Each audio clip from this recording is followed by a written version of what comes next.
Hello everyone and welcome to our tech security tutorial today with the Putnam County District Library.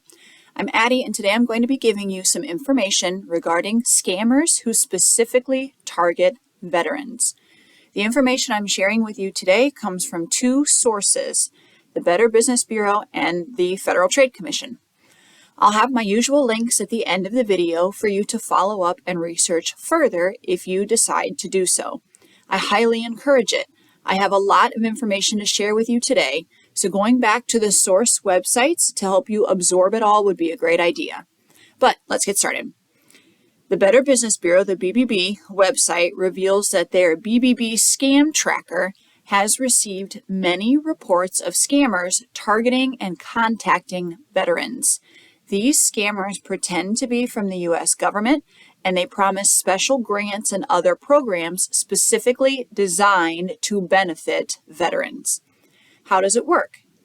As you've probably heard me say before, scammers try to reach victims, in this case veterans, through any means possible and potentially through all means possible. Victims may be contacted via phone call or voicemail message, through email, or even through messaging apps like Facebook Messenger. So what will the scammers say when they contact you? They'll say that they're representing a special government program for veterans, which may include loan forgiveness, mortgage aid, or even a grant meant to pay living expenses. They claim that being a veteran, you qualify for thousands of dollars of government aid with no strings attached.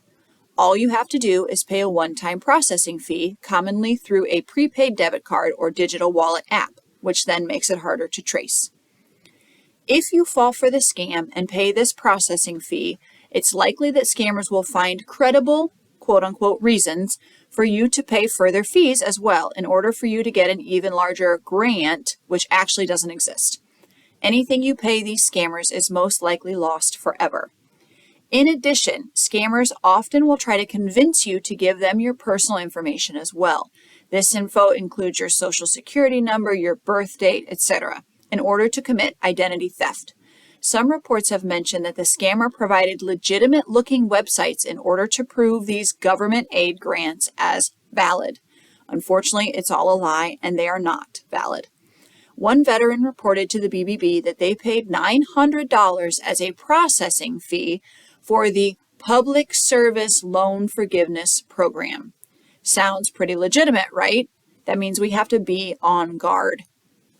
So let's switch over to the FTC, that's the Federal Trade Commission. Let's switch over to the FTC information for a second. The FTC reports a banking scam out there to trick veterans and current service members into sharing their personal information or their financial information, all of it being very sensitive, right? Private.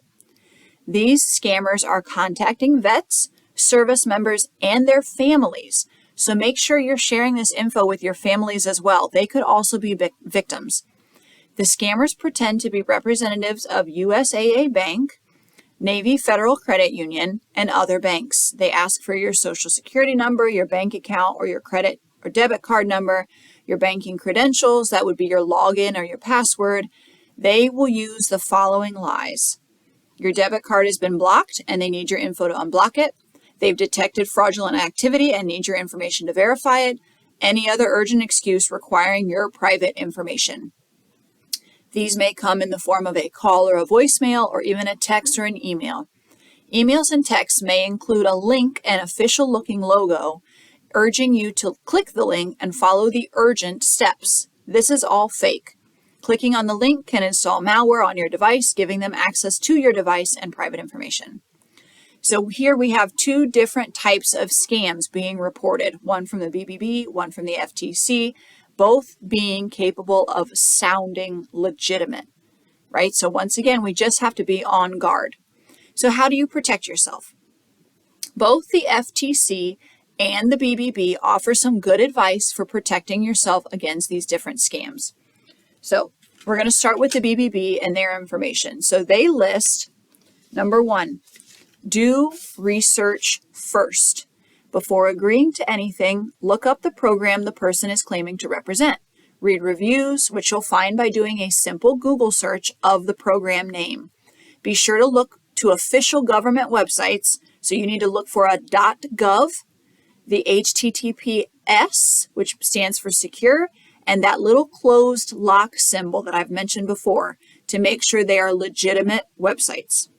Okay? Number 2, you've heard me say this before. Don't give in to urgency or high pressure tactics. Legitimate aid programs will not mind if you want some time to think things over and do research. If the person contacting you is pressuring you to act right away, especially if they mention the phrase, "you may miss out" or "miss your chance," then you're probably dealing with a scammer. Number 3, never pay up front for a loan or a grant. You should never pay for a free service for veterans, nor should you have to pay for a loan before you receive the money. Okay? Number 4, watch out for mortgage scams or deed theft. I actually made a video recently about this type of scam. You can check it out on our library, Facebook, or YouTube pages about mortgage or deed theft. Okay? And number 5, never give out personal information or send money to a stranger. Make sure you are dealing with a trusted source before sharing information. In addition, the FTC also mentions don't trust caller ID. I've said this one before. Unfortunately, it is true. Caller ID can be faked these days. Okay, you can no longer trust your caller ID. This next one piggybacks on what I've mentioned before, but don't give personal information to anyone who contacts you out of the blue. Financial institutions won't contact you randomly asking for personal information or passcodes. If you think it could be legit, contact the company using a website or phone number you know is real. For example, like off of your statement. Okay? And number 3, last but not least, don't click on links in unexpected texts or emails. I mentioned the malware earlier being installed on your device by clicking on a link. If you have clicked a link by mistake, update your phone and computer security software as soon as possible. Okay, hopefully there's some new tips in there for you, some things you hadn't thought about before. I hope you guys learned something new. Okay, thanks for watching.